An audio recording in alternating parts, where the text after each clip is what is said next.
Good evening and welcome to Athens City Council. It is Monday, February 12th, 2024 at 7:01 p.m.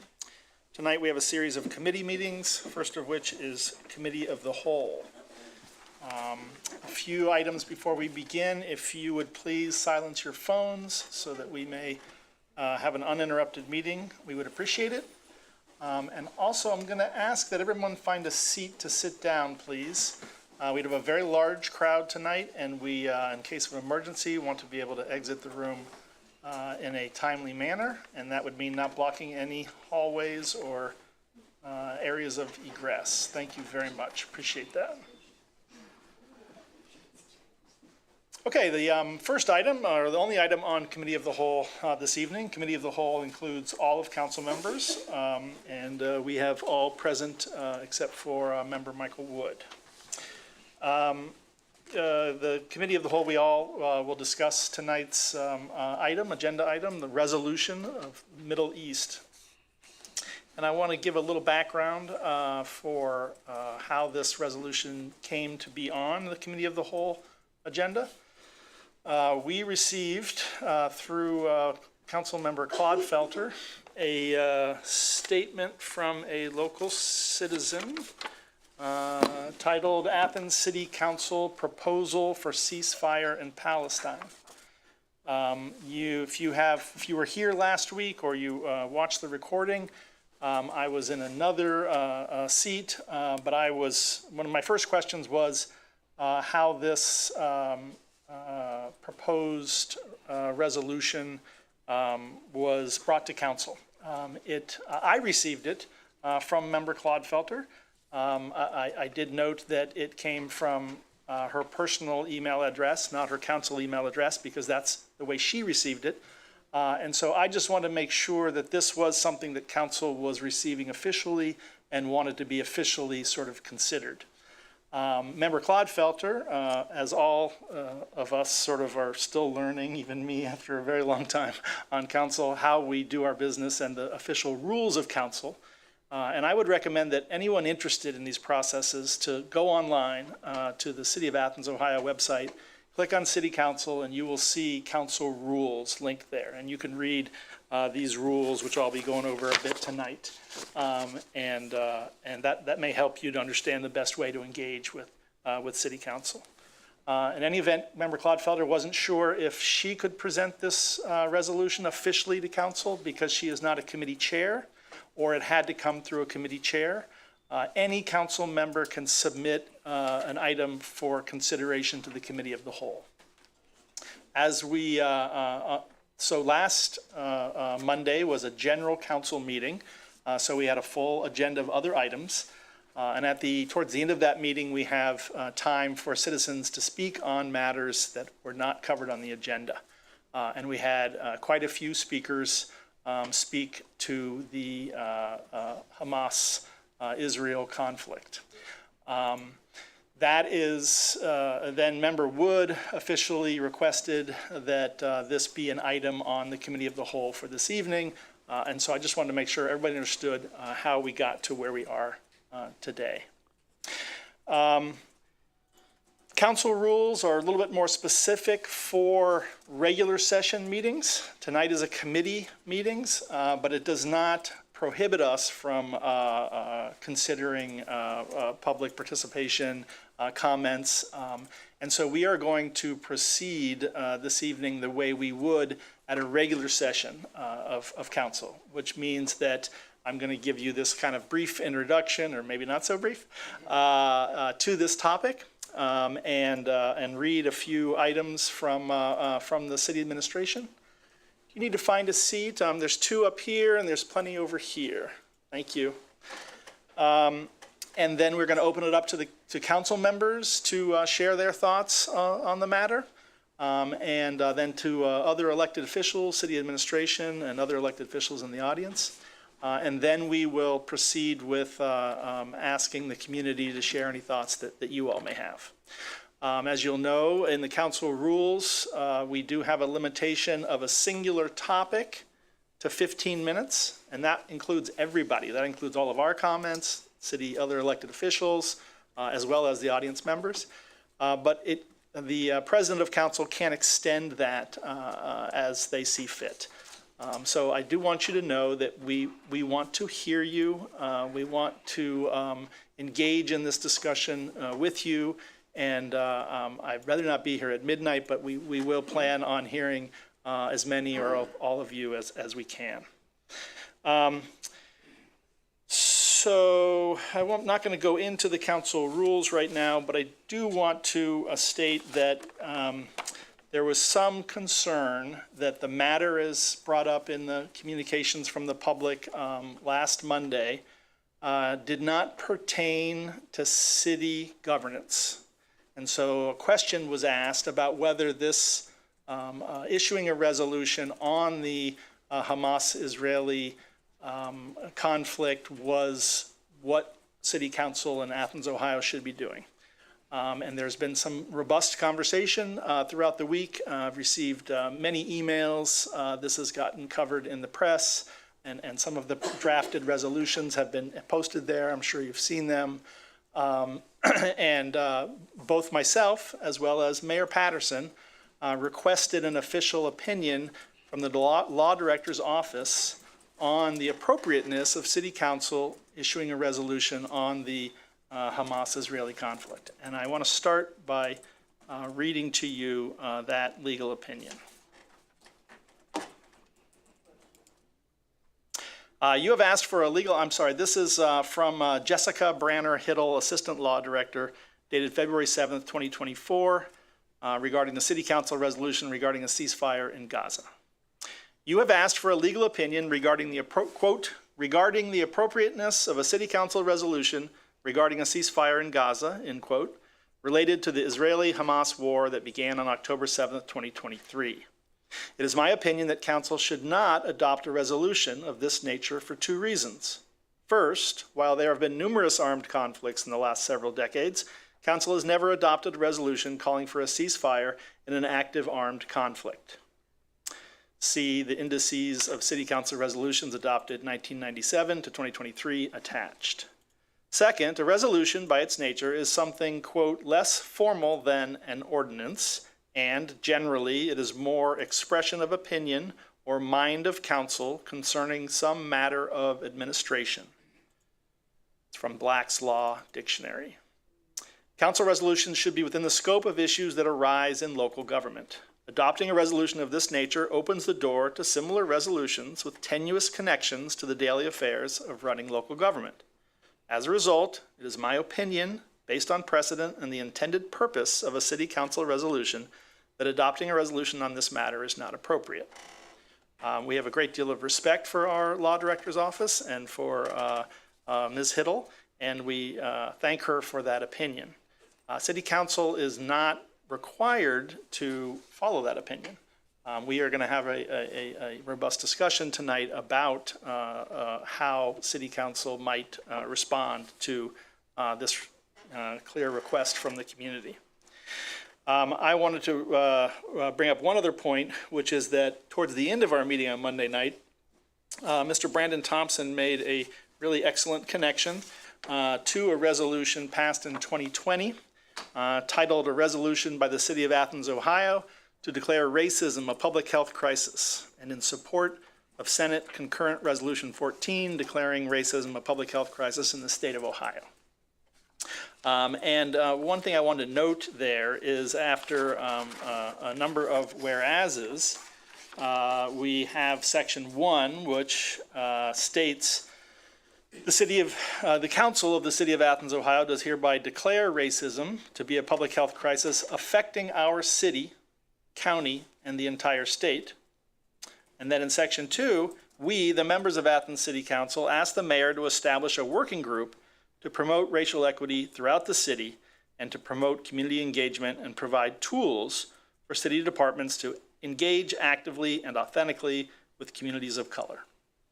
My point in reading this is that the resolution of declaring racism a public health crisis, the resolution itself connects very directly to the City of Athens, Ohio, and connects very directly to matters that pertain to our community and to the harmony of our community. Having thought about that the past week, I was curious as to steps that we could take to further a discussion on this issue. Since last Monday night, we've received a number of emails and communications and phone calls from people concerned, I would say, concerned with issuing a resolution, thinking that we should not issue a resolution, kind of in line with the law director's opinion, the law office's opinion, and then others that believe that we should issue a resolution concerned heavily with what is happening, obviously, on the ground in the Middle East. I will say that of all the people who contacted me by email or by phone call or in my neighborhood, everyone is appalled by what is happening right now between Hamas and Israel. It's not a matter of not thinking that this is a very serious situation. For council, we are really thinking about what is the right thing for us to do as a city council, and really how to move forward and how to think about our community. So I reached out to a local organization called Athens Mediation Service to see if they might be a part of a community conversation where we might come together to talk about the International Court of Justice, to talk about what is happening right now, to talk about these issues and try to bring some harmony and some peace to our community.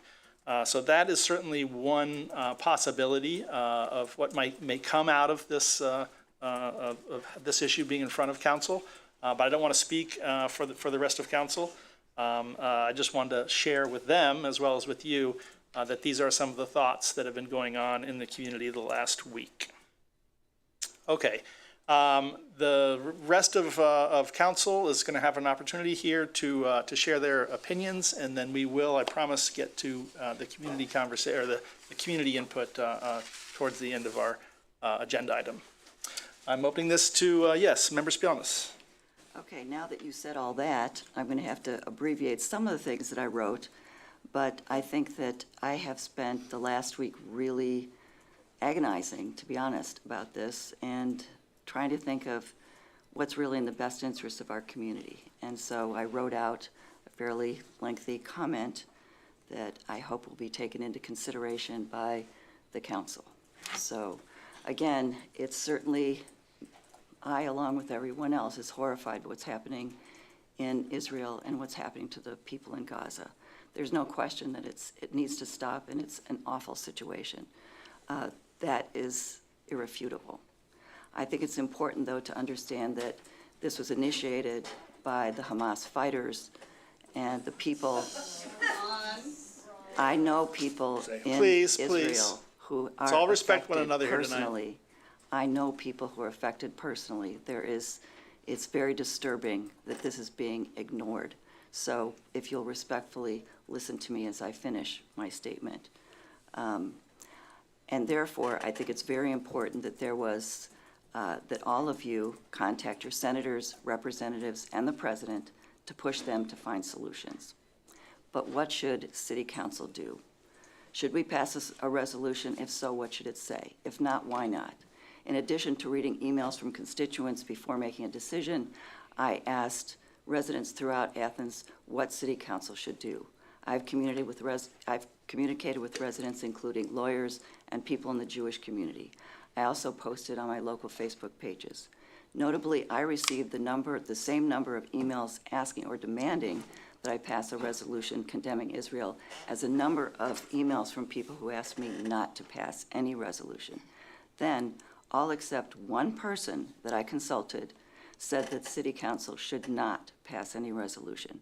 And examples of what I heard was, our consensus was that foreign policy is way outside of the lane that we expect local government to operate in.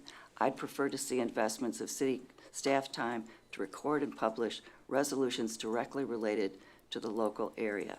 Others bluntly said it was a waste of City Council's time. I heard from people in our Jewish community feel unsafe and even bullied because of these proposals and heated rhetoric, and frankly, misinformation that's very disturbing. People who disagree feel uncomfortable coming to this council meeting, leaving their voices out. Frankly, after receiving a hate mail myself, plus knowing that peaceful protesters, and I put that in quotes, vandalized the Athens Democratic Party windows, I don't feel very comfortable myself. Given all this, I support Jessica Brenner-Hiddle's, our Assistant Law Director's legal opinion. Council should not adopt a resolution of this nature. And since that was read, I'm not going to repeat that, but I'd like to say, why condemn Israel if we haven't passed a resolution condemning Russia for the unwarranted invasion of Ukraine, China's persecution of the Uyghurs, the Rohingya genocide in Myanmar, not to mention the war in South Sudan that has displaced 4 million people, or 1/3 of the population, and that's as of October 2023. In addition, about 10 other armed conflicts are occurring right now around the world. Where do we draw the line? What kind of policies, what kind of resolutions should we be writing about if, in fact, all these other events are happening? Where do we decide? To summarize, I am convinced that we should not pass any resolution for two major reasons. Our job as a council is to pass legislation that improves the lives of our residents in a responsible way. If we open this Pandora's box by passing such a resolution, we could become mired in efforts that take us away from our responsibilities. One attorney with decades of political experience and connections cautioned that cities like Cleveland that pass such a resolution are now paralyzed by requests for passing more of them. I'm convinced that passing any such resolution will be divisive, inspire fear, and undermine inclusion and harmony of our community. I believe that passing any such resolution will cause more harm than good. There are other ways of advocating for this important change in what's happening in the Middle East. I don't believe that we should be a part of it. Thank you. Thank you, Member Spianis. Other members of council? Member McCary. Thank you, President Krell. I have a message from a resident who was unable to be here this evening and asked me to read a statement on their behalf. This is from Wesley Thompson, who was one of the original authors of the resolution draft that Council received. Thank you all for your willingness to consider the ceasefire resolution in committee. As we are hearing, there are many reasons for supporting a ceasefire, not the least of which are the moral and ethical responsibilities we share as community members and elected officials. I believe many of these reasons were clearly described in the draft proposal submitted last week. Going beyond the ethical considerations of U.S. support for Israel, I would like to consider the ways that this war affects people both in Palestine and here at home. Basic human needs like housing, food, medical care, mental health, are shared among people, and I would like to use my time now to focus on the issue of mental health and how it is being affected by ongoing genocide. First and foremost, we know the emotional well-being of those in Palestine is in shambles. The destruction of all civil and social services has wreaked havoc on people's ability to cope with immediate pain and suffering they are experiencing and the uncertainty of what is to come. That stress is shared by their friends and relatives who live out of the country, some of whom are present at tonight's meeting. And by extension, the people of Athens community, both those with direct connection to Palestine and those whose relation is indirect, are experiencing grief and despair about the daily killings and destruction. Our Jewish brothers and sisters are struggling as well, burdened with the association their faith with Zionist ideology and genocide. Mental health issues are becoming increasingly common across the country. Inadequate funding and the lack of cohesive treatment system has left many people to fend for themselves while dealing with issues like depression and anxiety. While I realize that the resolution is not explicitly focused on mental health issues, it does have a direct correlation. U.S. funding for Israel's assault on Gaza is both massive and unconscionable. It negatively impacts mental health in two ways. Firstly, the U.S. supply of weapons and explosives, which are destroying Gaza, are directly causing the physical and emotional harm being inflicted there. Secondly, there are emotional damages that are transferred to people in the U.S. and the Athens community. Our ability to cope with it is being compromised. As the City Council is well aware, local governments depend on funding from many sources. When our federal government prioritizes expenditures on wars abroad, it ignores the needs of its own people. Federal, state, and local funding for programs that improve the lives of citizens are being hamstrung. Issues like mental health, affordable housing, medical care, and food insecurity are being exacerbated by our funding of this genocide, and I thank City Council for acting to improve the lives of people of Palestine and those who live in Athens. Thanks, Wes Thompson. I will also share, unrelatedly, the update that our city has recently entered a partnership with the Strong Cities Network, and I believe our mayor may end up commenting on that organization a little later, but one of the benefits of this organization, which focuses on helping communities work through polarizing issues to try and promote understanding and offset instances of violence through developing strategic frameworks, analyzing local assets and vulnerabilities, expanding partnerships and coordination, and offering a robust set of relationships with other communities that are facing similar issues, including suggestions given through webinars that offer considerations to council, such as the need to carefully consider resolutions that we adopt or choose not to adopt based on whether or not they're likely to create divisions or heal divisions within the community. The necessity of creating a safe space for voices to be heard, which is one of our goals for tonight. So I do appreciate everyone trying to communicate respectfully and civilly. And then the prioritization of inclusivity, making sure that our city is as safe a harbor for residents as possible. So this is a 2-year partnership that the City of Athens is just beginning that will involve opportunities for council members, elected officials, administrators to attend a number of training sessions, conferences, learning about ways to assess the vulnerabilities and strengths of our community and create some prevention frameworks.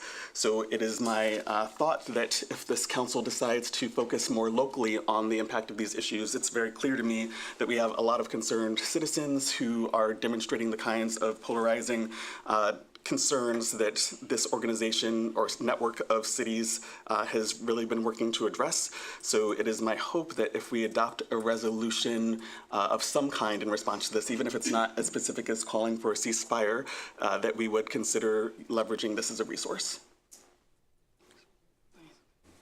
Thank you, Member McCary. Member Clodfelter. Well, as Council President Crowell said, I was happy to bring this forward to be discussed by the community. I believe that everybody has a right to an opinion and robust discussion, and I think this is good for grassroots democracy. But, well, and I should say I respect everyone who's taken time out of their busy schedules to be here. I really do. I think it's great for you to express your opinions publicly. But I also care about the people who are scared to come here, and I'm not overstating it. I've had phone calls. I've had people come up to me when I'm buying groceries. I've had people come up to me when I'm walking around on the street and say, please don't do this. I'm really uncomfortable with it. And most of those people have been Jewish friends of mine, but one was a Muslim friend of mine. And he was worried about his children because where he's from, proposals like this lead to violence. And he would be afraid of pushback, having his Muslim kids be injured. And I know for us as Americans, that seems bizarre, because that doesn't happen here. We're peaceful. We have the incredible privilege of living in a society where that doesn't happen. Not very often. But it does happen in other places, and we have a lot of international people here from places where it does happen. And, I don't know all of them. There may be lots of people who are pretty nervous about this. So, I don't know. I also want a ceasefire. I really want a ceasefire in Palestine. I would also like to see the return of the hostages. It's complicated. And I think if Athens City Council were to try to, perhaps craft this in a way that might not scare anybody in town, because I don't think we should do anything that really frightens members of our community, if we can possibly avoid it. If we tried to thread the needle on this, I think it would be foolish. Because the best diplomatic minds in the world have been trying to figure out a resolution, not to this war, granted, but to the broader Israeli-Palestinian conflict since 1948. And nobody has had success. Not one person has come up with a lasting solution. I hope somebody does. I hope eventually there will be peace. I really honestly do. The sooner the better. But nobody has yet. And so I think it would be a fool's errand for us to think we know better than all of those brilliant minds who have tried to tackle this before. So I agree with Member Spieldnes, and you know, I am of two minds about this. I really do appreciate the fact that you've all come out. I think it's great. I think this is what democracy is about. But I also think that if City Council does this, we would have no argument the next time somebody brought a national issue that really doesn't directly relate to the city, and that it might take up all our time dealing with one national issue after another when, I mean, if those of you who were here last week, you heard some of the things we have to deal about. We have to buy water softening salt, right, for the water system. We have to do a lot of things to just kind of keep a community running. And our time could be swallowed up by it. So I also agonized over this week. I looked at what some other cities have done. But I'm not comfortable moving forward with this as the City Council. And I really do respect your time coming here. I hope that you will consider what Member Spieldnes mentioned about reaching out to your state and national officials. I think that's more appropriate than having City Council do this. Thank you, Member Clodfelter. Member Swank. This is a challenging and emotional discussion, as we've seen in the statements shared here this evening, and certainly last Monday night. Quite a few thoughts and beliefs have been eloquently and heartfeltly expressed. But here's some things I believe. I believe that the 7 transgender girls in Ohio currently playing sports should be able to play on girls' sports teams next year. I believe that a woman should have sole control of her body and her reproductive rights. I believe that we should not be paying $8,000 per student to parents who make less than $135,000 so that they can send their kids to private schools. But with the reality of the political situation in Columbus right now, I don't believe City Council should be passing resolutions on any of those issues that affect us right here in Athens, Ohio, or on a resolution about the war in the Middle East. Our responsibility is to legislate. However, I do firmly believe in the rights of citizens to jointly gather, as we have this evening, and formulate statements that can be delivered to state, national, and international elected officials and government bodies. If such a statement were to be drafted like the one I wrote and delivered to President Crowell last Tuesday morning, I'd be more than happy to sign it. Not as a representative of Athens City Council, but as a proud citizen of the city of Athens. I concur with Member Spieldnes and Member Clodfelter that I'm afraid this would do more harm than good.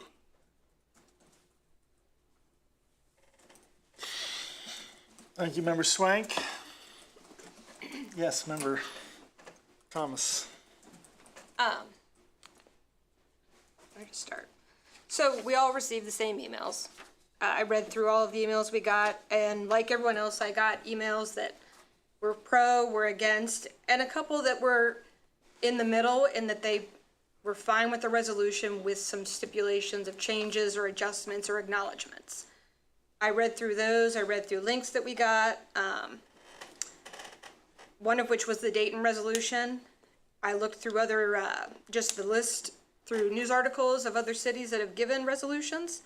I found 2, Akron and Iowa City, both of whom passed resolutions that seemed to go through the steps that Councilmember McCary put forward of finding resolutions in ways that would encompass our community, that would bring people together, and that would allow everyone to have a voice. Currently, the last count I saw were 70 calls for resolutions. 48 passed calling for a ceasefire, 6 were more broad and condemning, 20 just condemned both.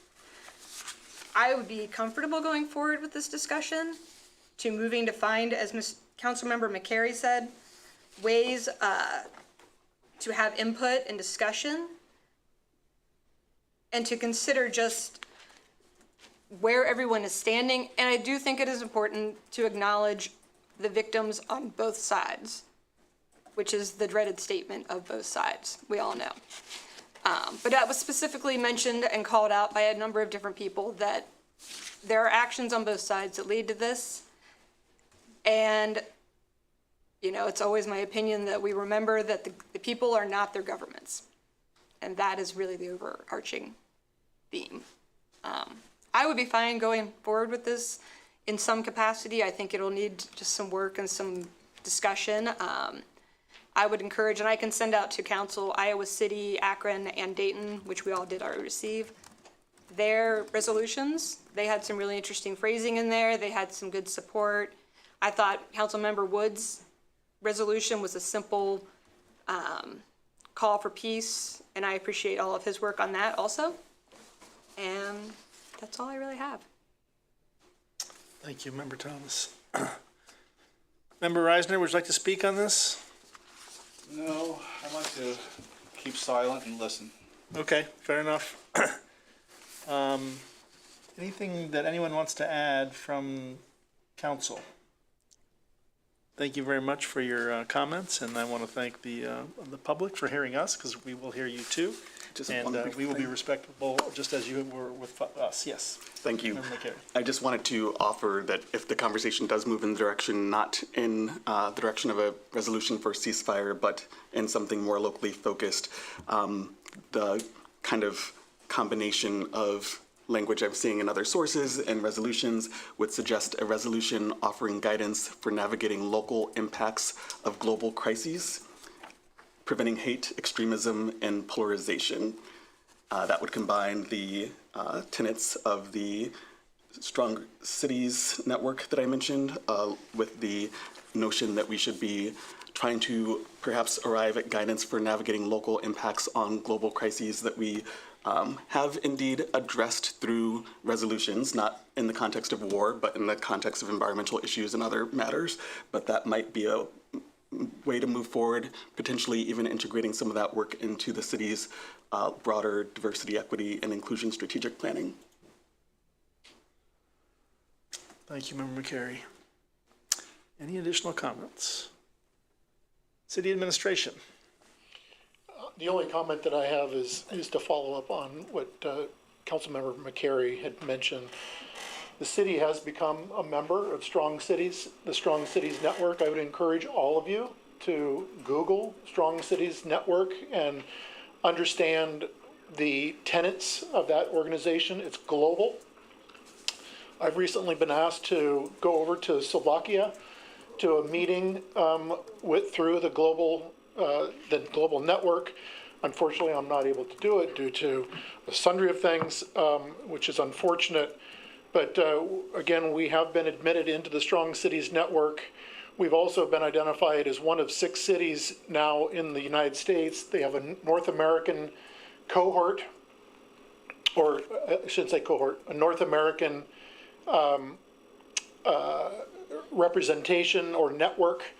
Athens has been identified as one of 6 in North America to be a part of this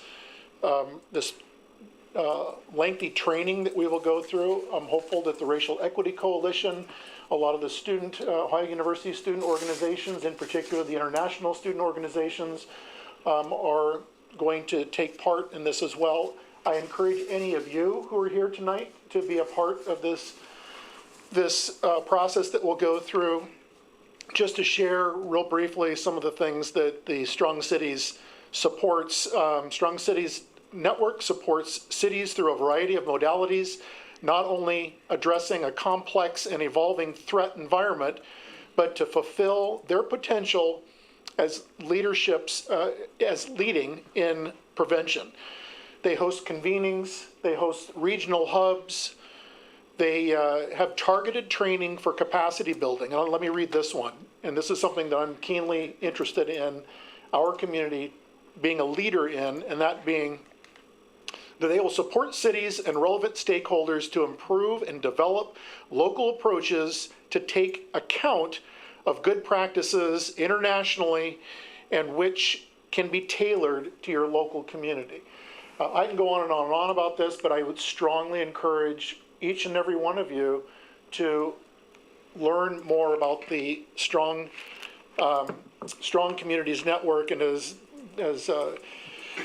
Councilmember McCary mentioned, you know, the Strong Networks, Strong Cities Network, the global network of cities dedicated to addressing all forms, and I heard it from every one of you on council at the dais tonight, in one way or another, to address all forms of hate, extremism, and polarization. Thank you. Thank you, Mayor. Are there any other elected officials here tonight who would like to speak?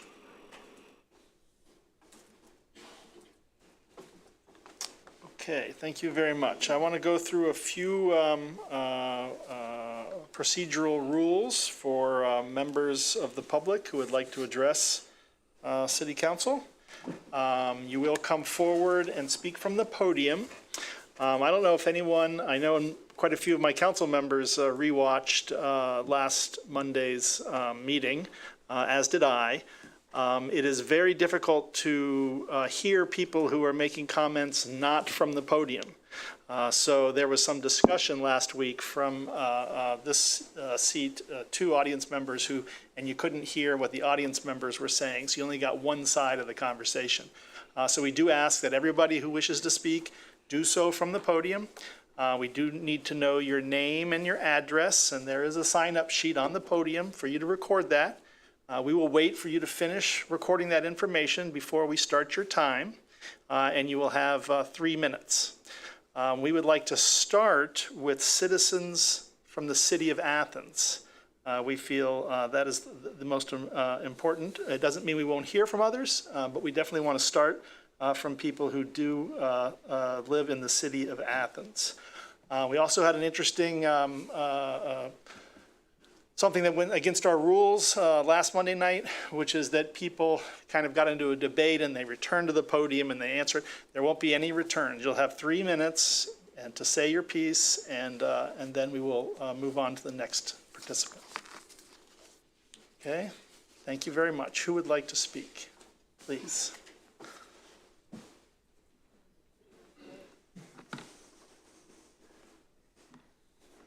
Hey there, I'm Ash Dasuki. I'm a Palestinian-American resident of Athens of 6 years, as well as a parent, midwife, nurse, and educator. And Thank you very much. I'm sorry. So we need to know your name and your address, and then please write it on the sheet of paper in front of you. And then when you've completed that, we will start your time. Thank you.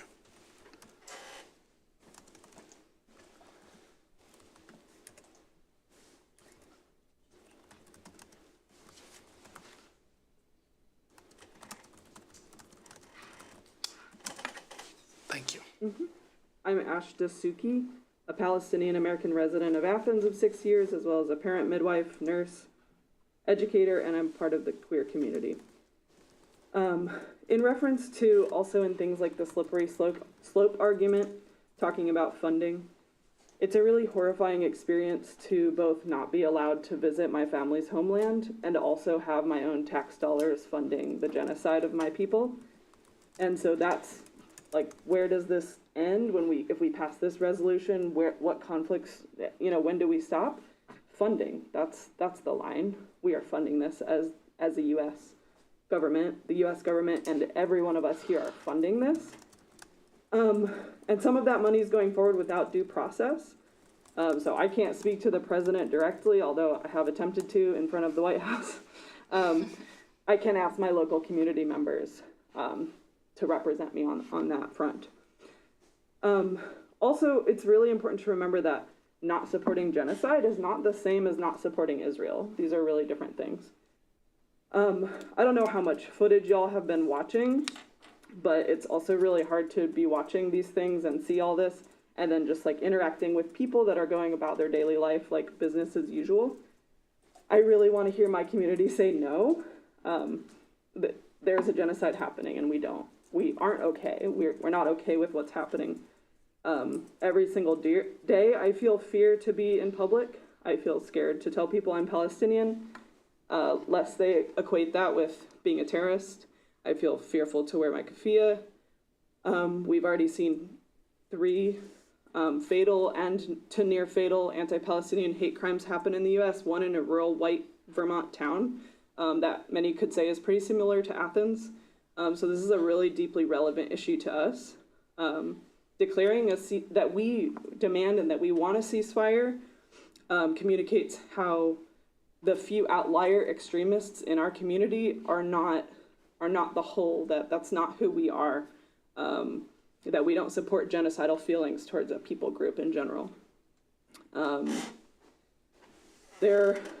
Regardless of what anybody here thinks about generically supporting Israel as an ally country, it's important to understand that the nuances here, rather than allow your support to just be manipulated or ill-informed or propagandized to become blanket support no matter what, under all circumstances. That's why there's so many people in the Biden staff and administration and other government officials that have been resigning or demonstrating and striking, because it's unconscionable as humans to just blanketedly support anybody that you care about in every single action that they do, such as atrocious acts of human evil. Like if one of us has a child that we really love who is serially assaulting someone, even though we love them, we don't just support whatever they're doing. We can continue to love them and care about them as they do that. Thank you very much. Appreciate your input.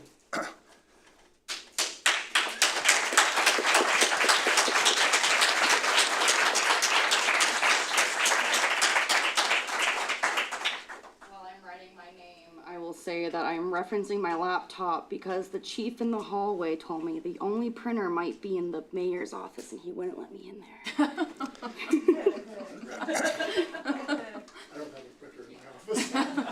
Well, look at that. Maybe we should have a different conversation this evening. Okay, jokes aside, my name is Hannah Kopp. I also go by Dusty. I've been living in Athens County and Athens City for about 8 years now. Most of my background, professionally, educationally, and personally, has been about ecological matters. And for a long time, I made the mistake of not including the human dynamics in that. While I've been living in Athens in this region, I've learned a lot about the history here. Appalachian Ohio is one of the most underrepresented, underserved, and overexploited communities. And I've been inspired by listening and hearing about communities in the past who stood up against oppressive forces such as coal companies and other extractive industries, and today fracking and plastic bags. So I want to go forth today, and we heard a little bit about what Hiddle issued, and her opinion said, Council has never adopted a resolution calling for a ceasefire, and the resolution should be within the scope of issues that arise in local government. And I also want to add, Ms. Clodfelter, that I am a fool. I juggle part-time, so I will, of course, be following this fool's errand. So I would like to revisit last June when Athens signed a historic sister city agreement with a town in Ukraine. This agreement, and I quote, refers our commitment to values including freedom, democracy, diversity, compassion, unity, and helping each out during tough times. Mayor Patterson in the Athens Messenger, quote, the city of Athens recognizes the unprovoked hostile attempts on Ukraine's sovereign nation and truly recognizes the strength, the courage, and the resilience of Ukrainian citizens. We are excited to begin our joint journey to develop cultural, economic, tourism, and educational bonds between our municipalities. May I remind the mayor and city council that as of January 24th, Israel has destroyed more than 390 educational facilities in Gaza. I find it deeply disturbing and violently hypocritical to have our city have this unwavering support for Palestine during tough times and to further educational collaboration on decentralizing the government, but not find it legally advisable to promote a resolution for a ceasefire in Gaza. Why don't Palestinians, a historic and currently underserved, underrepresented, and overexploited people receive the same level of care? Athens might be a small college town in southeastern Ohio and far removed geographically from a genocide happening overseas, but this is indeed a rising issue in the scope of our local government. We need the support of our local government to climb the way up there. I've been leaving sweet, sweet nothings to Jay Edwards, and he won't return my calls. If Akron, Ohio, and Dayton can pass a resolution, why can't we? If we can develop an agreement and send our mayor to Ukraine, why can't a resolution for a ceasefire be signed for Palestinians? Thank you.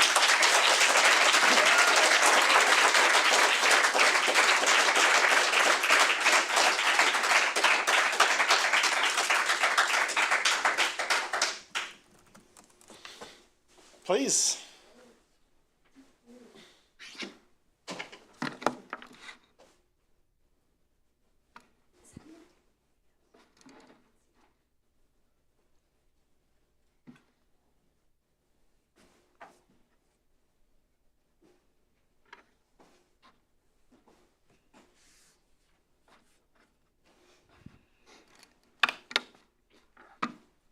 Good evening, ladies and gentlemen of Athens. I would like to say God bless you and thank you for letting me come in and speak on my condolences on this issue. I would like to start this. Please tell us your name and your address. Thank you. That's okay. Sorry. That's all right. I'm Brock Setzer. I've lived in Athens for about half a year. I just registered recently to vote under Athens County.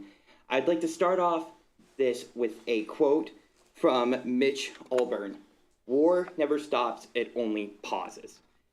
This bill that we're wanting to impose is a futile bill. It would be like a child going up to a governor saying, "Oh, Mr. Governor, can we make chocolate chip cookie dough the state's national snack?" We are basically imposing a bill towards another country that, sorry, correction on myself, two countries that would probably have little to no regards on what a town in the middle of Ohio has to say in regards on a war. It also creates division between people who are in support of one or another nation. We have people who, mind you, don't want to come out and say it, are in support of Israel. Mind you, I don't support either side, but still, there are people that support both sides, and it's kind of creating a division between that, and it could cause more ostracizing between the city. I've personally seen what's happened to some people who speak out in regards to it. And to be honest, if we're going to impose on a bill that's basically saying that we want a ceasefire in one country, why don't we do it with all the other countries then? Why don't we impose a bill that proposes a ceasefire between Ukraine and Russia, or the issues with China and Taiwan, or North Korea and South Korea and Japan? We're basically implementing something that has little to no regards of meaning, and I feel like we need to spend our time correcting the issues within this town and within certain areas like the ridges. The ridges have been collapsing on itself, left to rot. And if we're going to spend our time doing something that's as futile and insignificant as this to this town, then we might as well try to improve on it inside and outside so we can make Athens a great city that's representative of proper diversity and inclusion. We want to be known as that. We don't want to be known as a town that's imposing bills that make a mockery out of us like Dayton.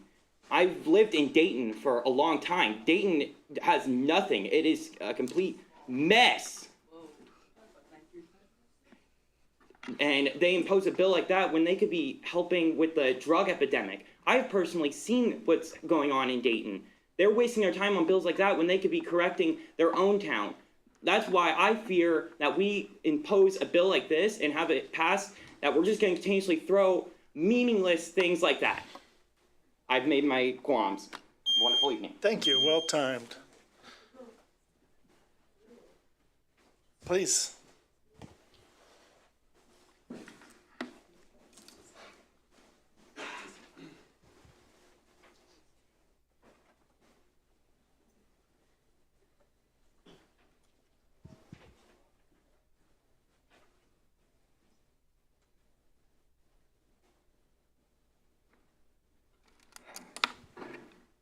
I get nervous speaking in front of a crowd, so forgive me if I'm a little shaky.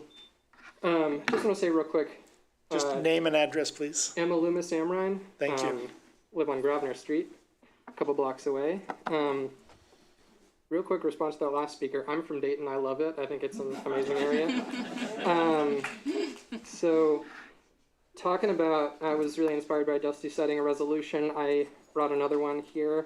R6-23, a resolution of the City of Athens reaffirming its commitment to oppose all forms of bigotry, prejudice, and racial injustice. Adopted 6/21 of last year. This, to me, feels like those yard signs you see in rich liberal neighborhoods that say, we in this house we believe Black Lives Matter, trans lives matter, blah, blah, all this stuff. I know very quickly that as a trans woman, that's like not a safe place for me to be. Those kind of people are going to call the cops on me. They just have a sign saying otherwise. And I feel like, to that point, yes, a ceasefire is not enough. I agree that a ceasefire from us is probably not going to do anything. I feel like we need to refuse funding to the state of Israel. I think we need to refuse funding to the state of Ohio, while Ohio is sending cops to train with the IDF. Those are the kind of actionable items that come after demanding a ceasefire. But this is where we start. Let's see. In terms of Swank's comments on not passing a resolution because of the makeup of the state legislature, I just want to clarify that we're prepared to fight plastic bags, but not genocide. And also, as a trans woman, I detest my identity being leveraged to justify refusing to condemn a genocide. Reed Crowell commenting on this not being a local issue. U.S. police train in Israel. Ohio is sending money to Israel, and there is clearly an Athens area Palestinian diaspora that would feel safe in us that wouldn't feel safe by us refusing to pass a resolution tonight. I think that's a really important point that Clodfelter brought up, your constituents feeling safe. And yeah, maybe some of them feel unsafe by you considering passing this, but there are plenty of us who feel safe by you considering not passing something like this. Condemning genocide feels like a pretty basic thing to do. And also, tons of us have been contacting our reps, like every day at the state and federal level. Some of us have gone to Washington, D.C. multiple times to protest this. We're trying everything we've got, and we've decided, we're kind of grasping at straws here, and we're hoping that you're a straw that will count. So, thank you.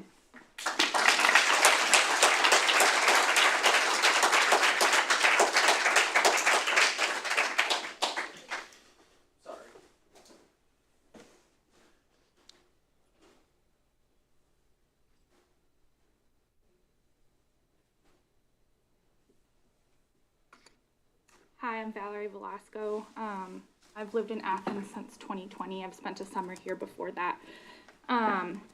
Actually, my name is Valerie Imperatriz Velasco, and I'm a graduate student at Ohio University in clinical psychology. My particular research interests are on the effects of child maltreatment, so violence against children, on development and relationships, which makes the genocide in Palestine and Gaza extraordinarily relevant to me professionally. But let me also be clear, what is occurring in Palestine is a travesty. What is occurring in Palestine is a genocide. Genocide at the hands of Israel and the United States. And as a resident of the First Ward, as a voter, as a taxpayer, as an American citizen, as a first-generation Guatemalan American, therefore, I personally understand the impact of, and am happy to discuss, the impact of genocide and destabilization funded by the United States with a representative from the First Ward or any of the wards to discuss how it has impacted me on a personal level. As a woman, as an aunt, as a daughter, as an academic, as a researcher who examines violence against children and in families on a scientific level, as an anti-violence advocate, as an anti-racist, and most importantly, as a human being, I oppose any American support of Israel's terror and genocide. I oppose the use of my tax dollars and the influence of other American resources like political power to contribute to the travesty being inflicted upon Palestinians. I demand a ceasefire and all American support and resources to be withheld from Israel and any other entity involved in the violence and genocide against Palestinians or any other group.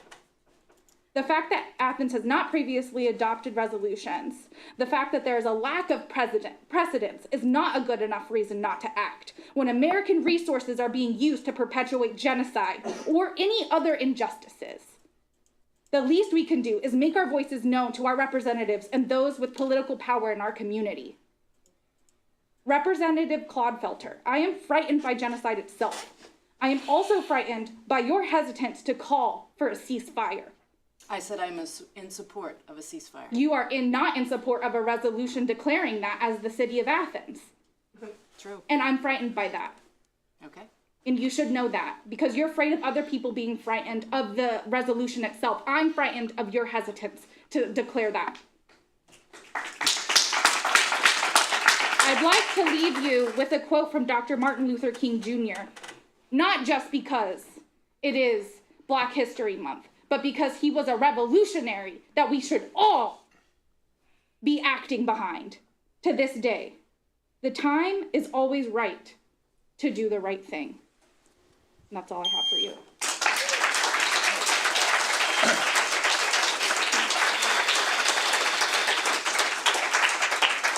You may get in line behind Ellie if you'd like. Non-binary, but thank you. Oh, I apologize. I just want to note that we've had 5 speakers. That's 15 minutes, but we will extend another 15 minutes to hear more speakers. I also remind the audience that this is not a chance to debate with council. We're very happy to hear your thoughts, but not to respond to them. Thank you. Okay, hi, my name's Ellie. I'm a resident of Jacksonville in Athens County. I've been in Athens County on and off since about 2009. I just wanted to respond to something that the person from Dayton brought up about how council should be focusing on issues here and not issues there. Well, these things are connected. Of course, there are a number of emergencies unfolding here in Athens County. You know, I work in Chansey, and every single day I see people that don't have a roof over their heads and that are struggling to even find a tent, that are sleeping on the dirt in the woods, people that can't find food to feed their children, that can't find food to feed their dogs and their cats, people struggling to pay medical bills, people struggling to find, childcare. There are all kinds of urgent problems here in Athens County that need addressed. And what do they all require? Resources. Where are the resources? There are billions and billions and billions of dollars being sent to bomb schools and hospitals and neighborhoods and churches and mosques in Palestine. And where is the money for people here who can't feed their kids? I mean, it's insane. So if there's your local angle, right? Like we're struggling and struggling and struggling here. People can't pay their bills. People can't make their rent. It's because the state of Ohio and the federal government, members of your own party, the Democratic Party as well as the Republican Party, have other priorities. And those other priorities are murdering people in Palestine by the tens of thousands, perpetrating genocide. So if you want to update this resolution, perhaps, to make a more specific local angle, I would encourage you to add in a call to our representatives at the state level and the federal level that they redirect those resources to meet urgent needs here in Athens County.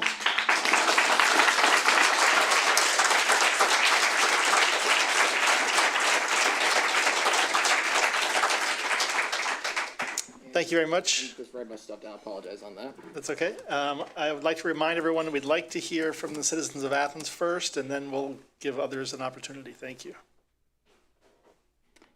This might sound stupid, but what's the Athens zip code? Because I'm trying to write that down. 45701.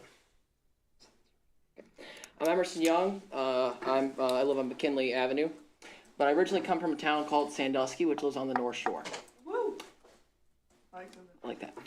I'm a Catholic. I've been a proud Catholic I've been a proud Catholic for 20 years. This year, every year for Christmas in Bethlehem, they go and celebrate it. Where they could go and celebrate Jesus' birthday. And they couldn't this year because of the war. I want to extend my condolences to the people who lost their lives in Palestine. But I also kind of see some other points. I kind of agree with you on the middle point. Maybe we should do something down the middle. Sorry, I'm a little scared because. Sorry. It's okay.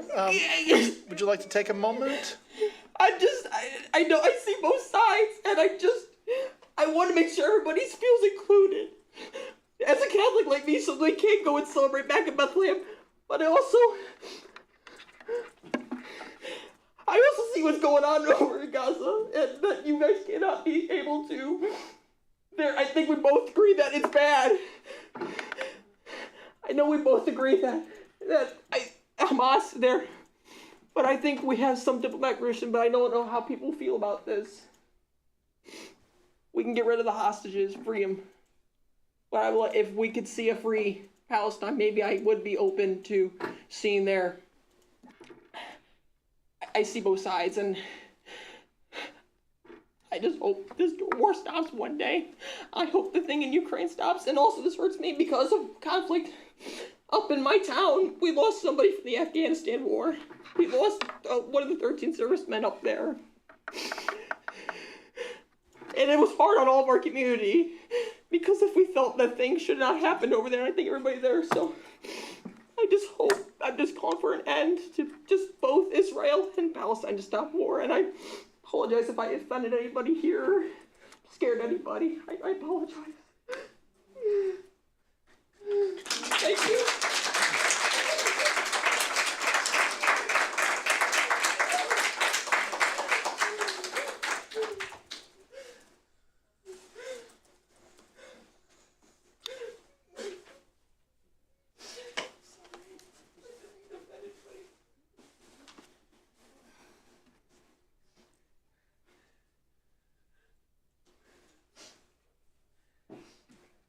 My name is William Owens. I'm a resident of Athens, and I'm very moved by the young man who just spoke. I think it's a reminder of that, in a sense, the Israel-Hamas war is not over there, but there are ways in which it is a local issue. Because it's causing pain throughout the community. Not just pain from among the people in this room who have spoke eloquently about it, but also many people outside in the community, some of whom, and I think what some council members have said should be taken at face value, some of whom feel unsafe about coming here and speaking on this issue. This is a problem that needs to be addressed. Since you mentioned that you've been a proud Catholic, I have a Jewish mother and an Irish father. Neither of them were Zionists, and they raised me as a proud atheist now for almost 70 years. The arguments about not passing a resolution, I don't know if I'm entirely convinced by them because of the importance of this issue. But I wanted to remember, I read the ICJ, the International Court of Justice statement, the order on Israel-Hamas, and it noted that the immediate context for the Israeli incursion into Hamas, which is a war crime, was the incursion of Hamas militants into the territory of Israel, in which 1,200 people were killed, 1,000 wounded, and 240 hostages were taken. If the council decides to pass a resolution, and I see that there are difficult arguments about this, and above all, a concern about further dividing the community, I think any sort of resolution would need to take into account that immediate context. If the ICJ can do it, so can we. And for that reason, I only had a time to look at it very quickly. I saw the resolution drafted by Mr. Thompson, but I also saw one drafted by Mike Wood, and I felt that sort of resolution would bring us together. And if I could just very quickly add, President Crowell, that I hope if such a resolution were passed along the lines of what Michael Wood was suggesting, that the council would look into other measures that we could do to in a sense, address the pain that is in this community. And as individuals, I hope that we would address policies that are imbalanced and have contributed to the latest iteration of what has happened. Thank you very much.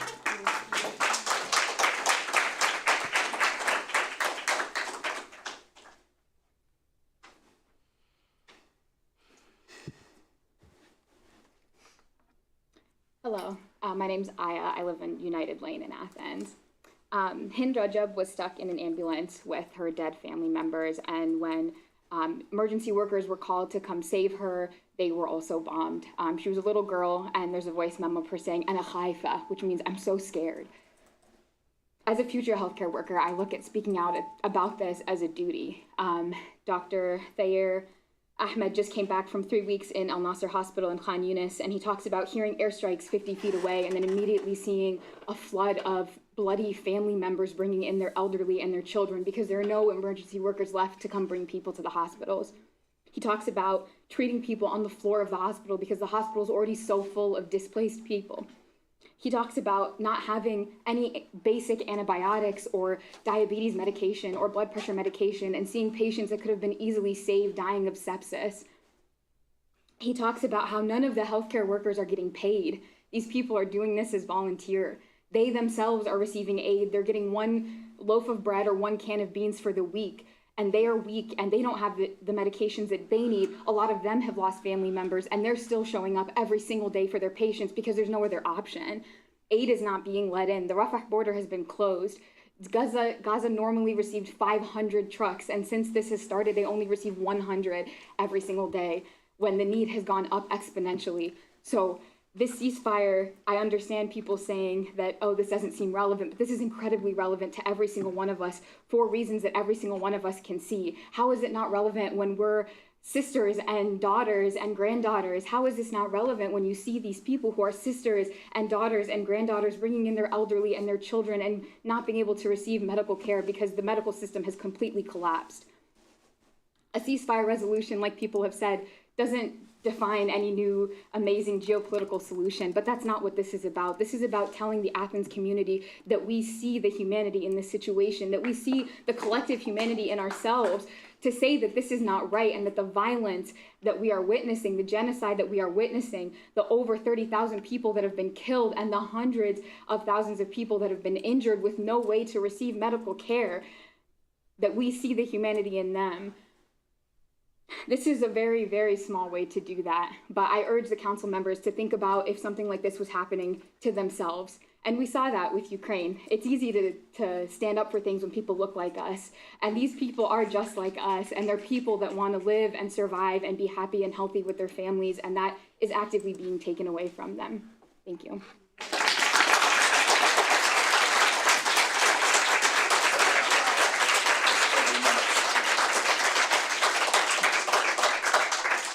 Do you need my full legal name? Yes, please. Okay.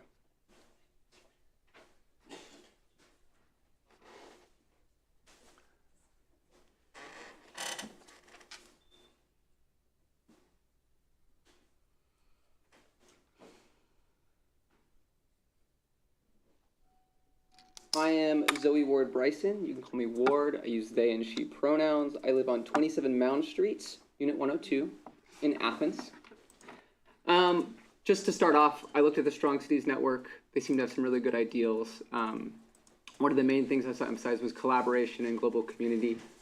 I want to note that the cities of Tripoli, Majd al-Anjar, Saida, and Beirut in Lebanon are all members of the network. These are all cities within Lebanon which has received some rocket fire from Israel in adjacent relationship to this conflict.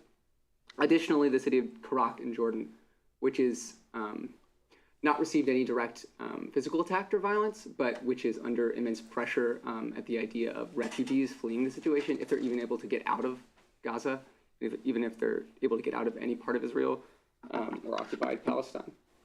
So in light of that collaboration, that network, that seems important to keep in mind. I also have a prepared statement as a resident of Athens and as someone who lives and works in Athens. I find this resolution to be extremely pertinent to our domestic and community affairs, in addition to the obvious global implications.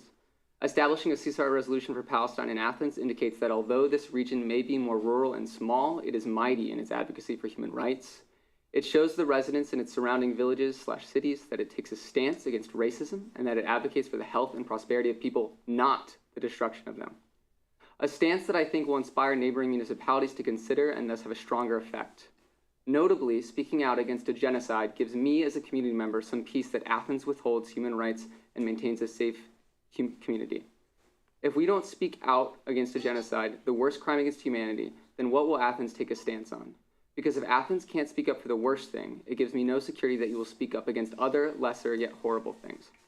Additionally, I believe that proposing the ceasefire resolution is another stepping stone in the climb toward receiving more federal, state, and local funding to aid our people here, not fund genocides overseas, specifically in Palestine. We, the residents of Athens and Chauncey, deserve to be invested in, and I no longer want to be thrown to the wayside because our governments prioritize funding wars over investing in our local community that desperately needs it. Ohio alone invests $187.5 million in Israel bonds, money that not only goes to fund a genocide, but also goes to fund the lives of illegal Israeli settlers in the West Bank. This money allows Israeli settlers the luxury of free healthcare, free education, and affordable housing. Meanwhile, in Athens, at least 43% of people live in poverty, only 34.3% go on to higher education and get a bachelor's degree, and it often takes 1 to 2 years to get affordable housing with vouchers. As a current community health worker, I see firsthand where all that money that is going to Israel is needed in our communities. Surely we can't directly tell the state where to invest that money, but we can definitely let them know that we want to invest in our communities and we completely oppose Israel's inhumane acts. In conclusion, I believe adopting a ceasefire resolution for Palestine that calls for an immediate and permanent ceasefire, supportive humanitarian aid to Palestine, and an end to U.S. funding for Israel emphasizes Athens' solidarity with oppressed peoples everywhere in Palestine and locally.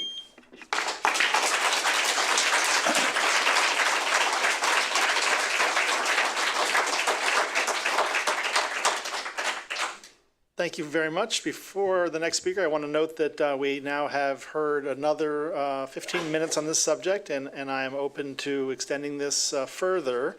I would like to offer people outside the city of Athens to speak if they would like.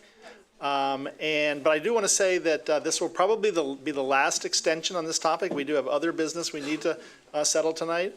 And so I would encourage anyone who has, we've heard very strong support for a resolution. If you have additional information to share, I would like to encourage those folks to come forward.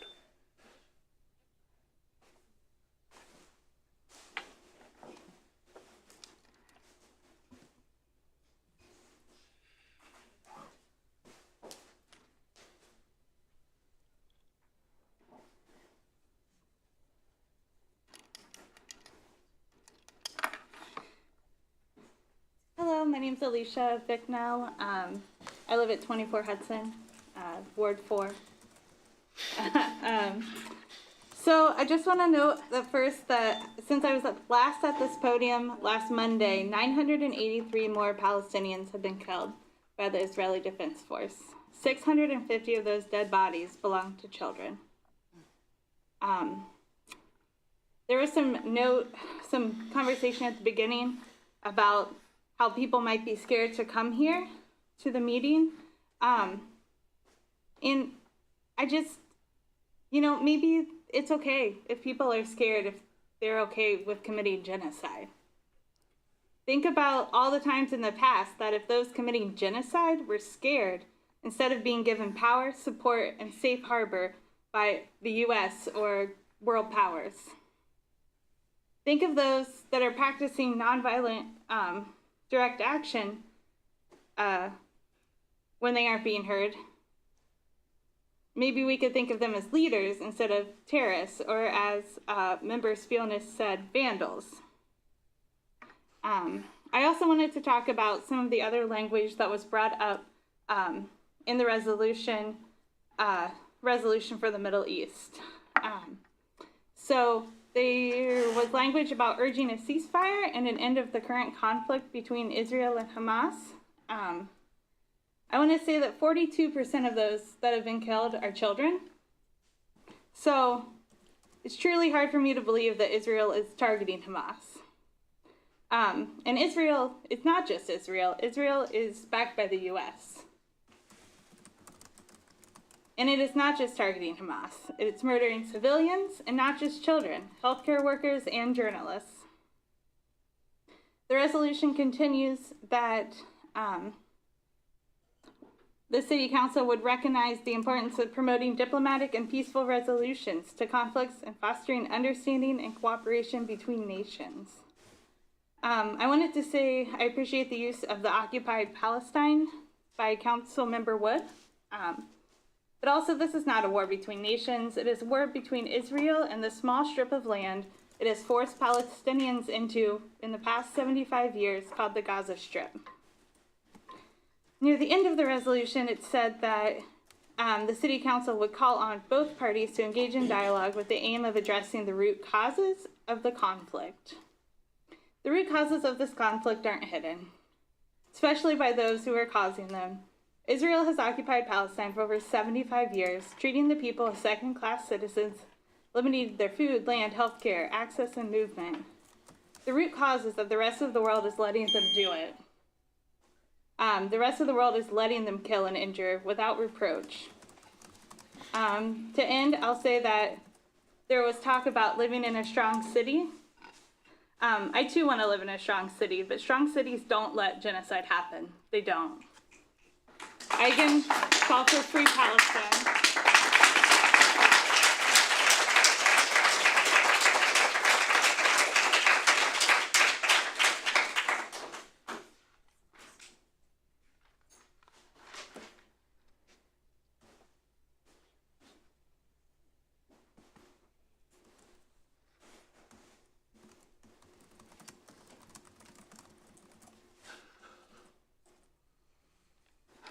My name is Heather Cantino. I live in Cable Lane, and I just want to make a short statement, and then I want to cede my time to Ash, who didn't get to have extra time as some of the other people have. I just want to say, as a Jewish American, I am appalled that Jews are being used as a reason to commit genocide, and that you can't pass this resolution. If not now, when? If not us, who? And I pass the rest of my time to Ash.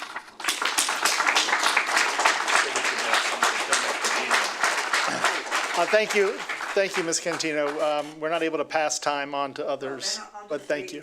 Okay. Regardless, the resolution does not need to be about that at all. And I want to encourage you all, as you write a resolution, to realize that whether you support Israel or not, and perhaps especially if you do, that Israel must be a part of the global system in which they can be and are held accountable to international humanitarian law, just like everybody else that calls themselves a country. And not only that, but you yourselves are a part of the functional governmental bodies within the United States. And so you do have to take realistic responsibility with your power within that entity to both actually represent the people you represent, but also to hold your own government accountable to international law as well. And genocide must be acted on before it is proven, because otherwise it is genocide and it's too late. So refunding the UN RWA is important now. People are starving.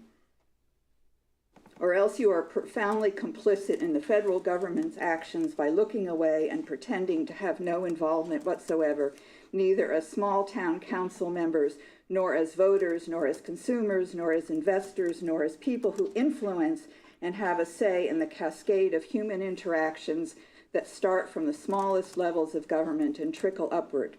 Looking away from the U.S. government's involvement in this genocide, both via multi-billion-dollar arms supply and the cutting off of funding of the largest humanitarian aid UN branch that works in Gaza, while 2.2 million people are literally trapped and cut off from food, water, electricity, and fuel by Israel, means you have failed to do what small part you could in the elected position of power you hold, to add to the mass uprising of voices, with thousands of Jews, of course, in the streets and blocking buildings and bridges. So it's not that we're, as Jews, going to be supporting this genocide. Who say never again do we allow and contribute to genocide and look away to proceed about our blissful lives as usual. Never again. This is our small town's opportunity to be a drop in the bucket of ending this human atrocity. Thank you.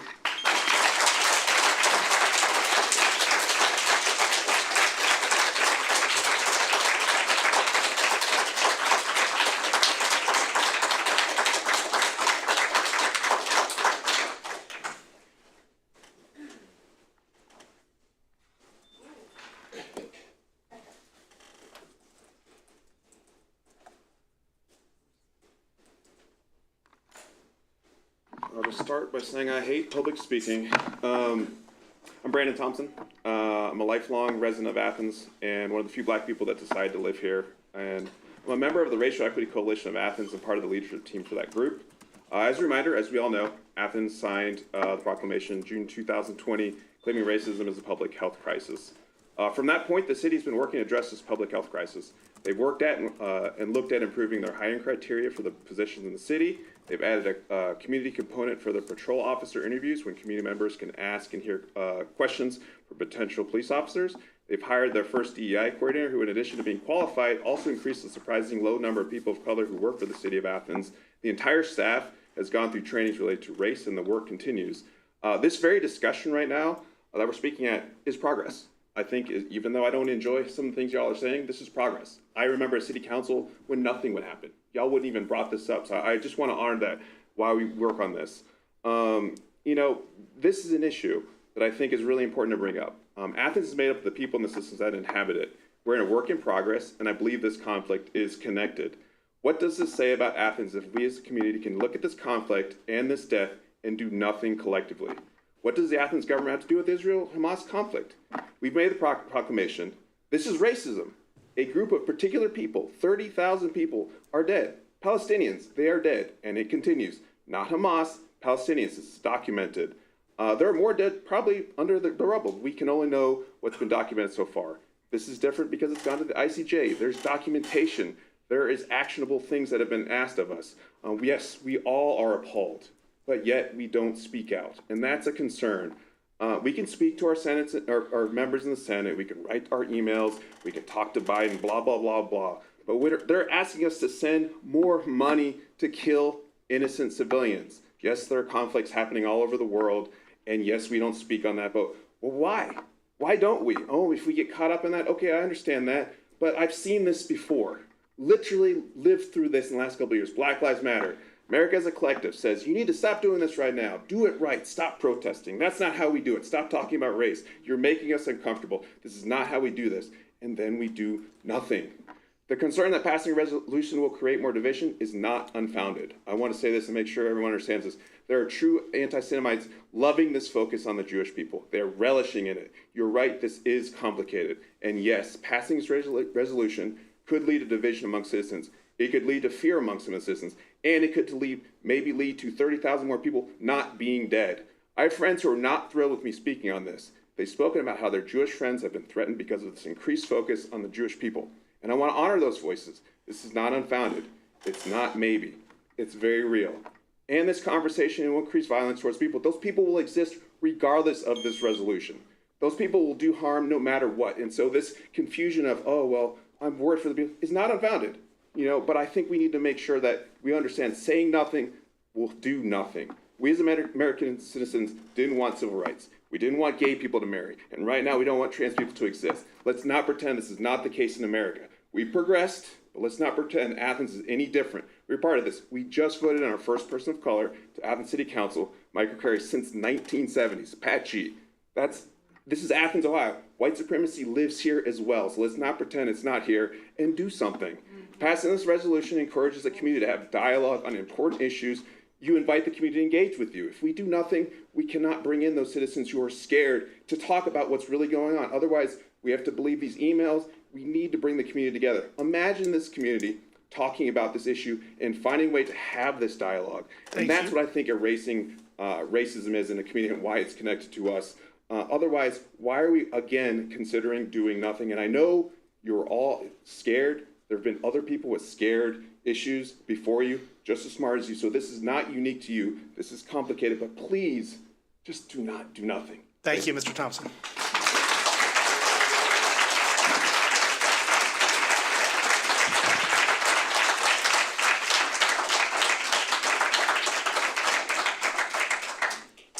Would anyone else like to address this issue? Okay, thank you very much. We do have other committees that will meet, but we'll give you a few minutes. If you don't want to stay for bike path easements, et cetera, then you might leave now, or you're welcome to stay. We'd love to have you.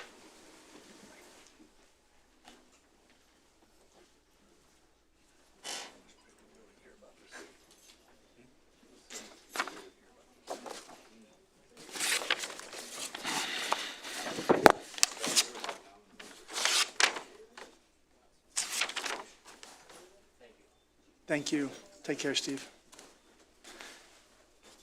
So as the public moves on, we will be moving on to the Planning and Development Committee. This is chaired by Councilmember Swank, joined by Council Members Thomas, Spielness, and Wood. Give me a second to get that back up here. There we go.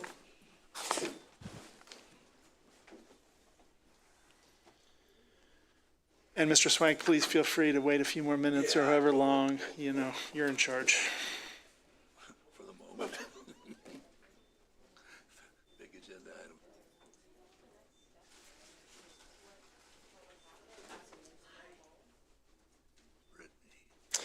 Would you like to come to the podium and ask that question, and I can tell the public? It's Megan Guilford, and I have a question about what the next steps are. Like at the end of last week's meeting, you guys talked about like, oh, we're having the committee of the whole meeting next week, and that's where we will deliberate and so forth. But I didn't hear anything from council members about next steps. So Member Wood presented to council a proposed resolution for us to consider. He really wanted to be here tonight. It was travel that he had already planned, and he couldn't be here, and he felt very bad about that. But on Monday night, next Monday night's meeting, we will be considering the resolution that he has put to council, and there will be a vote on whether we pass that resolution or not. Okay, great, thank you. You're welcome. Sorry, Member Swank, it's all you. No problem. Okay, we just have one, one item for the Committee of, Committee of the Whole, Planning and Development Committee this evening. Ordinance 024. What's the, what we have on the agenda, 024? It hasn't been given. Okay, haven't given a number yet, okay. This deals with an ordinance accepting permanent bike path and utility right.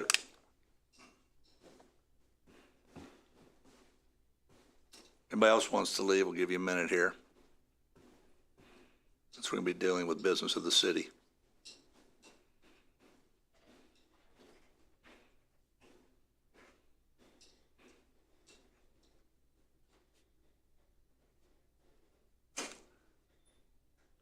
This is an ordinance accepting permanent bike path and utility right-of-way easements from the Athens County Public Libraries. Last year in the summertime, and I may need to rely on Director Stone here, the city conveyed just a little under 4/10 of an acre to the Athens County Public Libraries with an understanding that easements would be granted subsequent to that transfer of property.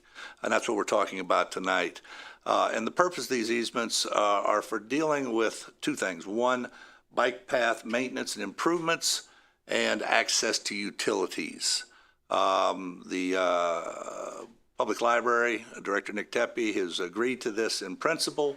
It's just now a matter of council passing an ordinance to affect that easement change. Mr. Stone, anything that you need to add to that? Thank you, Member Swank, and by way of explanation to other members who weren't here when we conveyed, when the council conveyed the property to the library, there was a small strip of land that was actually a portion of the original parcel that holds the wastewater treatment plant that sat underneath the library that the city had granted since time immemorial an easement for the library to use that land. While they also were using land of Ohio University. One of the goals of Director Tepe was to get permanent ownership from both Ohio University and from the city.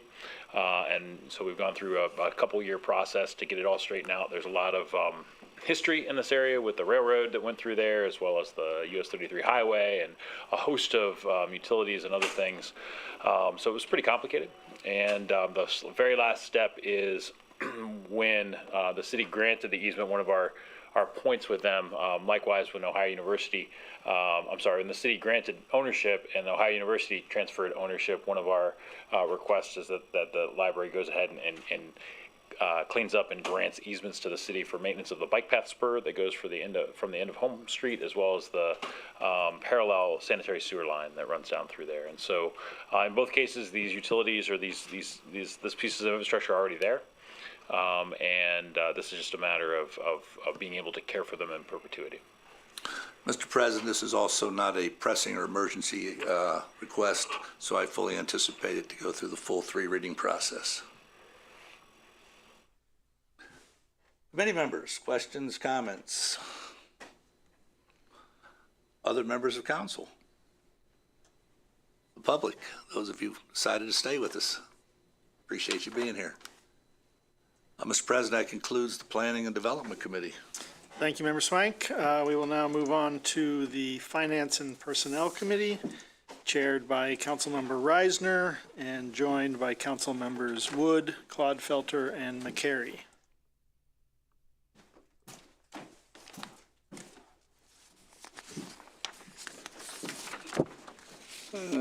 Thank you, Mr.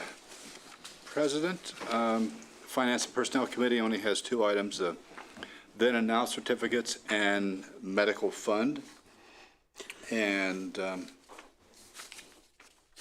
believe there was a slight change made to the now and then certificate this afternoon. I think everyone has a copy on their drive. It's an ordinance approving then and now certificates for payment and declaring an emergency to be ordained by the Council of the City of Athens, Ohio, Section 1. Ordinance authorizing then and now certificates for purchase with no purchase orders in place for the following. And we have a list of items. Treasurer of the State of Ohio, Athens County Economic Development, Ohio University, and some others. Section 2, the ordinance shall be an emergency measure necessary for the preservation of the health, welfare, and safety of the residents of the City of Athens in order to maintain fiscal integrity, and it shall be in full force and effect upon its passage and approval by the mayor. To the administration, should this be a 1-reading ordinance? Is there, do we got to get these checks out right now? Tomorrow? Well, not tomorrow, Okay. but I would like suspension next Monday. This is just a bookkeeping issue. From the beginning of the year, we issue then and now certificates all the time. We found out from our auditors last year, if they're over $3,000, council has to approve it. We talked about this last year, about they want it done in 30 days. The state does, so if we can possibly do that. These are bills that came up without purchase orders in place at the beginning of the year. They were unable to put requisitions in until we closed out the previous year of 2023, which we did about a week ago. So now there are purchase orders in place because they're not supposed to spend money unless they've gotten approval for it, and so we're just paying our bills. Okay. Administration, anything to add? No. Any questions from members of the committee? Questions for the rest of council? Audience? All right. Move on to the second last item, medical fund. An ordinance amending ordinance 135-23, reallocating revenue from the city income tax and declaring an emergency. Be it ordained by the Council of the City of Athens, Ohio, Section 1, effective January 1, 2024. Section 1 of Ordinance 135-23 is hereby amended to read as follows. And I guess I could read through all this, but essentially we're making some adjustments to the revenue splits that we've done before. Item B, which at the moment stands at 16.5% of funds, will be changed to 14.5% to Street Fund 220. And then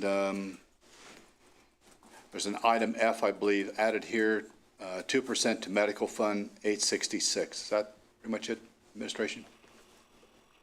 Yes. So the reason we're doing this, changing the mix here, I've seen it done before in past years where we make an adjustment from here to there for maybe give the streets pavement project a little extra or something like that. But in this case, it's for our medical self-insurance fund. Is that correct? It is. Thank you, Member Reisner, and certainly the auditor can speak to it more fully, but just to kind of give the global view of the Medical Fund 866, the way the city provides medical insurance to employees is through a self-insurance pool. So it's city funds that go into a pool and then are administered by a third-party administrator, very much like an insurance company, but it's just more financially sound for us to do it that way, and it's cheaper than paying premiums. We still do pay premiums for reinsurance, that is to say the stop loss, the catastrophic claims, but by and large, we just administer and pay medical claims with that third-party administrator with local funds. So that's an actuarial activity, just like any insurance activity that you do, and that some years are good and some years are bad. And we've had several pretty good years where we've been doing pretty well, and then 2023 was a particularly bad year, where we had a number, more than twice what we would expect in catastrophic claims. That is to say, insured people reaching the specific deductible of $100,000. We had 8 in 2023.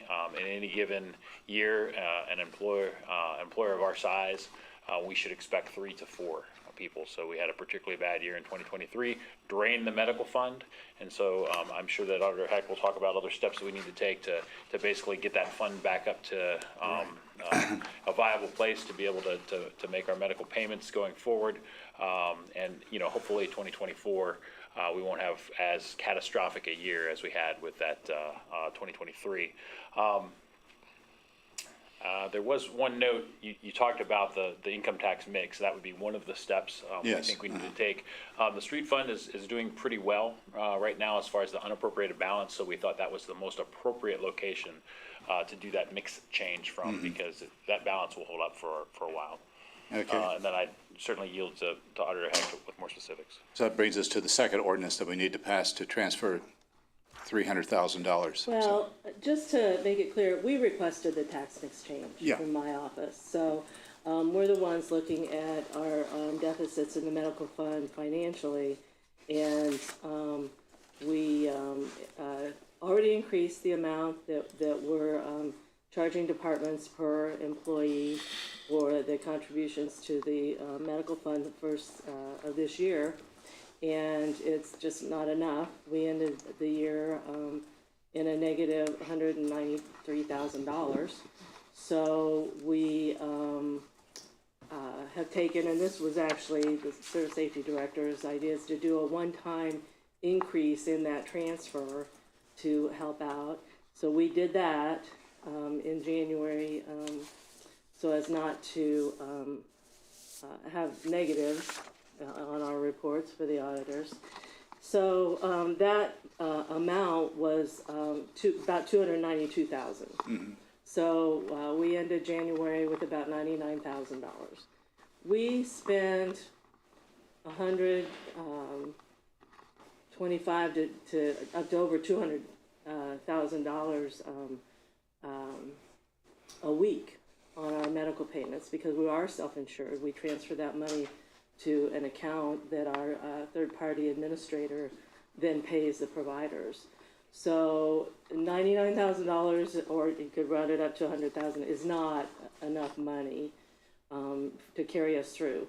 So then we asked for the transfer of the $300,000 you were talking about, the other ordinance that we'll be going through, from the general fund, because the general fund is the fund with the tax dollars in it that can be spent anywhere to shore up our medical fund.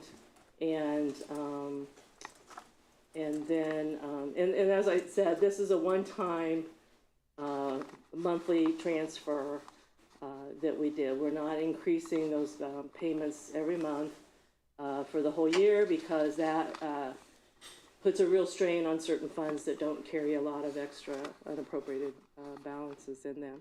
So we need the $300,000, and then we looked at the tax mix and saw where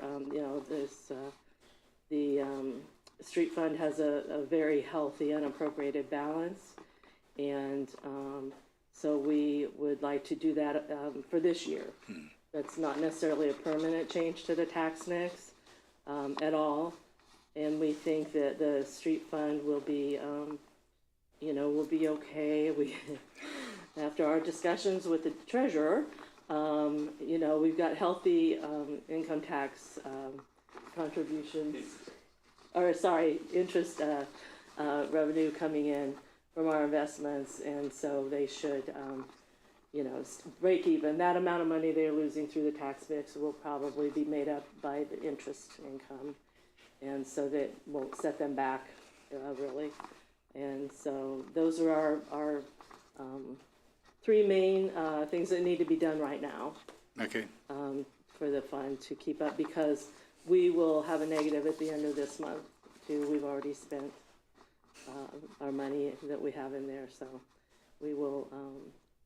We need this also done as soon as possible. This is an interesting situation that has not happened to me in 20 years in the auditor's office. So it's just we can only hope that our medical bills go down. But even so, we should have more of an unappropriated balance than we have had the last several years anyway. It would be best practice to have 6 months worth of payments, which would be about $2 million unappropriated. Yeah, we're not going to have that, but even 3 months would be $1.1 million, and we're not going to end up with that. So for us to have several $100,000 at the end of this year is absolutely necessary, so we're not in this situation come next January. Okay. Any other questions? Mr. Mayor? Just to share with council that, 1% equals about $140,000 annually. So this would be, with 2%, we're talking $280,000. Let me read the ordinance concerning the transfer.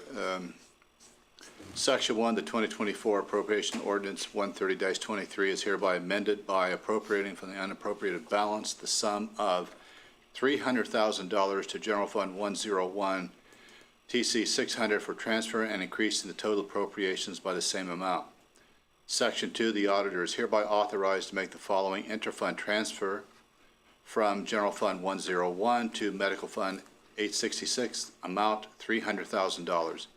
Ordinance shall be in effect in full force upon passage and approval by the mayor. So you're recommending that we suspend the rules for these two also? Yes, I would appreciate that. We have been talking about this on finance meetings and with the administration for the last few weeks. We saw this, by mid-January, and so, we really need to have these taken care of by the end of February. One other thing I wanted to add is that we also asked and put in the ordinance that the tax exchange would be effective January 1st of this year. So we would get some retroactive money there. That's the other thing about a tax mix change. That money comes in, throughout the year. We're not going to have this big $200,000 next month because you pass this ordinance. We're going to have so much money coming in each month, and at the end of the year, we'll have, $280,000 from that. Member Clawfelder, you have a question? Yeah, I was just wondering, clearly this is a need that has to be addressed. This is very important, and it's rather unnerving that it's that high. But I'm curious, taking, albeit just 2% of the general fund away, $300,000, do you anticipate that that's going to cause shortfalls in any other of the city's requirements or obligations? No. It affects the street fund. They have over $3 million in unappropriated money in their fund already. Now, that being said, street projects are very, very expensive, but we've had that for the last 4 years. They've had that, carried that unappropriated balance, money available for the things. So for 1 year, if they just stay the same and don't increase, I think they'll survive. If not, they'll be asking for extra percentage for their fund. It just depends on how it all works out. Yeah. And I maybe wasn't clear, but I'm curious about the $300,000 allocation from the general fund. Is that, at this point, can you anticipate that might shortchange any other important city expenditure? Well, I think the general fund, we'll have to pay attention to spending, but they have that in their unappropriated balance. So, and the budgets are already out there. There is still money there. When things come up and we ask for additional appropriations, to pay for that. It's not what it should be, and hopefully, that can be made up. But it also puts us pretty close to our cash balance policy amount, that there won't be any extra money really there, except for emergencies in the general fund. Thank you. Any other questions on the committee? Other members of council? Member Swine? I think I heard the answers to this, but that's because we sit here 44 Mondays a year and are used to hearing this lingo. For the benefit of the public, though, did I hear correctly that if we have a normal year, not a catastrophic year, but a normal year, that this is probably going to be a one-time deal? Yes. That's question number one.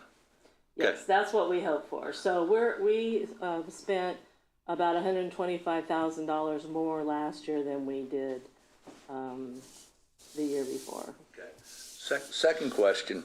I have a couple residents in the 4th Ward that pay very close attention to what we do and read these agendas in advance, the packets, just not the agenda, but the packet. Every year in the street department, we address street needs for X number of feet, yards, maybe miles. The question was posed by the constituent was, with a reduction of, 2%, will we be able to do the same amount of distance that we have in previous years? And then they went on to say that the department has done a great job the last few years. Will we be able to continue that this year with the reduction in percentage allocated to the street department fund? I can address that, Councilmember Swank.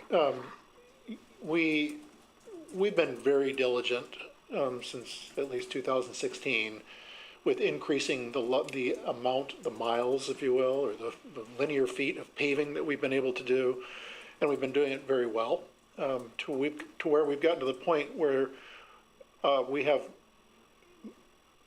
a lot fewer, streets that are rated at a 4.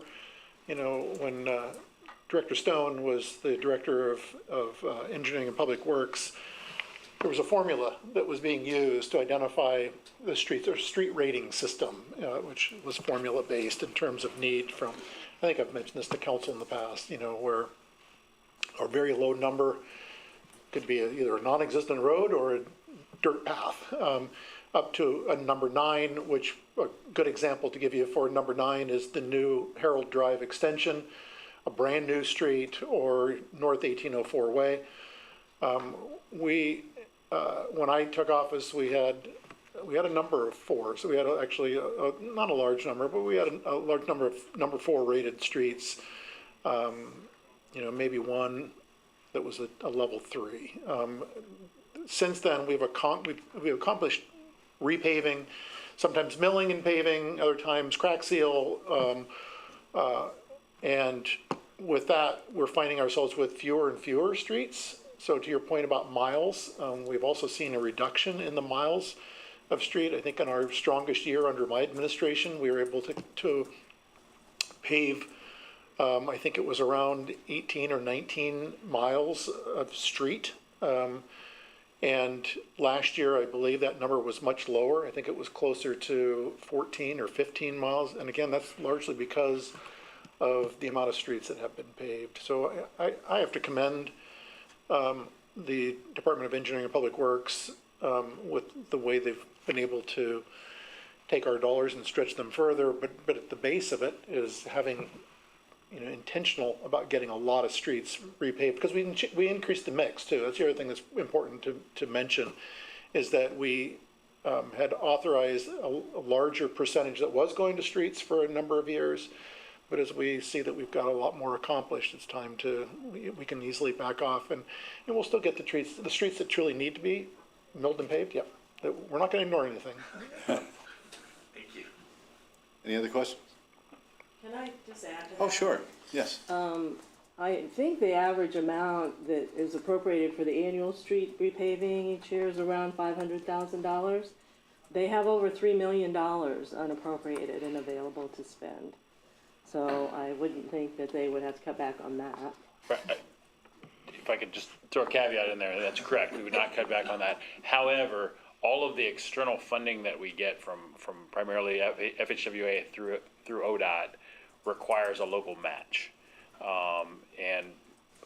So, we'll appropriate money from both the 220 fund and the 572 fund in order to be able to provide that local match for construction of these big multi-million-dollar federal highway grants that we end up doing, the larger projects, which also equates to paving, right?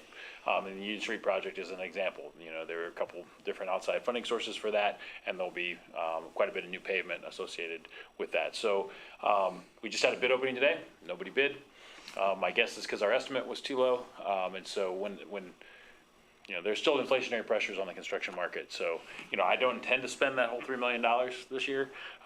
And we absolutely won't decrease the annual paving amount, but some of it will get spent for the local match on some of these other projects. Mayor? Thank you. And if you would just allow me, with what Director Stone was just mentioning, I think it's probably important to say what that bid opening was for, and it was for the Uptown Improvement Project. So that was a real bummer. Yeah. We'll turn around and rebid it. We will. With more local match. Anything else? Committee? In that case, we conclude. And that concludes our city council committees meeting tonight. Thank you for attending.